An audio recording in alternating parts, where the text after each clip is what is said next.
¿Cuántas noticias falsas hay respecto del coronavirus? Las hemos venido conversando aquí en este espacio informativo respecto de que te podés contagiar por el agua caliente te prevenía. Sí. ¿Te acordás al principio? Sí. Decía que un té caliente te prevenía. Bueno, cosas que no funcionaron Entre nunca, que hay otras vacunas cosas, sí. que vienen de algún origen de que no se puede comprobar. Los científicos trabajan en esto de desmitificar las informaciones falsas, ¿no?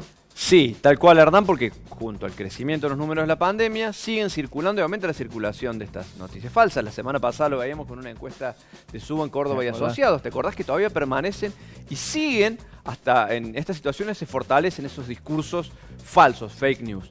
Hay un grupo de científicos argentinos del CONICET que ha creado un colectivo para dar combate con información y conocimiento a estos discursos falsos que justamente por su facilidad parecen anidar rápidamente en mucha gente. Nos escucha Soledad Gori, que es la coordinadora de este grupo. Soledad, buen mediodía. Luis Segarra te saluda. Crónica del Mediodía de Canal 10. Hola, buen día Luis y a todos en el piso, ¿cómo están? Bueno, muy bien, Soledad, acá estamos.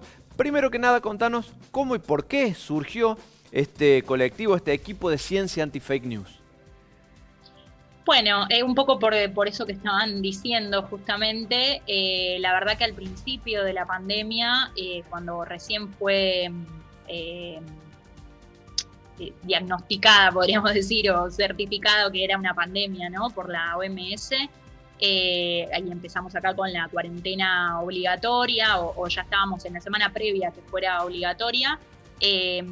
Estábamos ya nosotros queriendo hacer como científicos y científicas de CONICET, tratando de hacer algo más, además de quedarnos en nuestras casas, siguiendo con nuestras investigaciones. Cada uno tiene su trabajo de investigación que continúa como puede dentro de su casa, escribiendo, leyendo, ¿no? Tratando de mantenernos, pero queríamos tratar de hacer algo para en algún punto poner nuestro conocimiento, utilizar nuestro conocimiento en servicio, ¿no? de la gente también. Y un poco empezamos primero viendo el tema de los voluntariados, del testeo, ¿no? Porque nosotros tenemos las habilidades manuales y el conocimiento como para poder hacer los test de PCR, por ejemplo.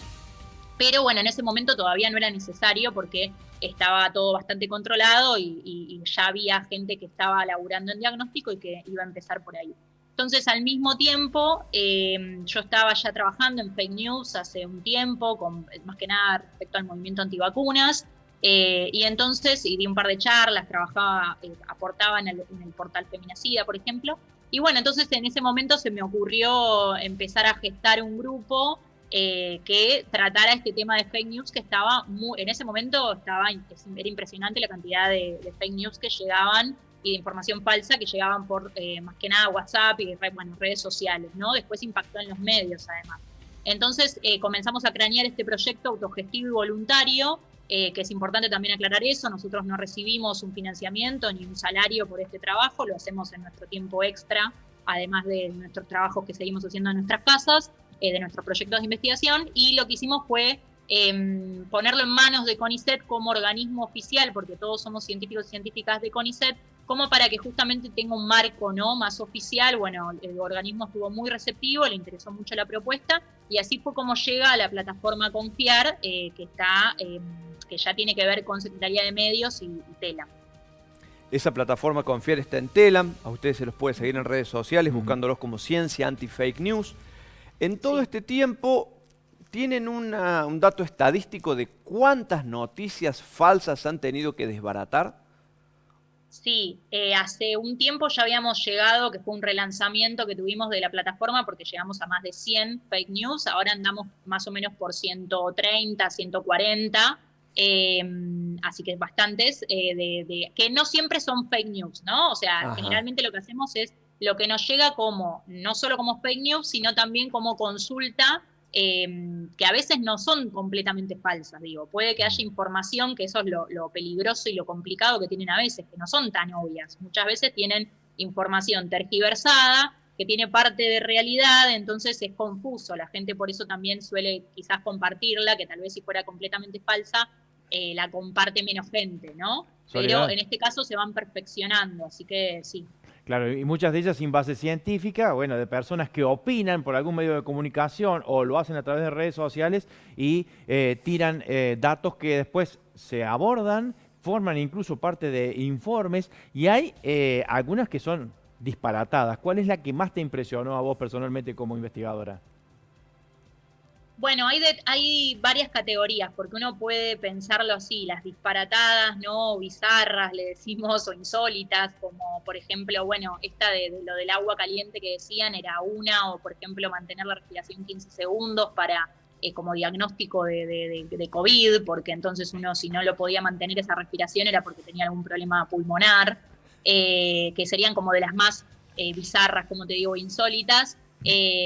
O también puede haber de las más peligrosas, ¿no? Porque las más peligrosas, por ejemplo, como el tema del consumo del dióxido de cloro, como método preventivo para COVID-19 o como tratamiento, ¿no? Hay gente que quizás lo toma por años para prevenir un montón de enfermedades y no hay ninguna evidencia científica de que cure nada.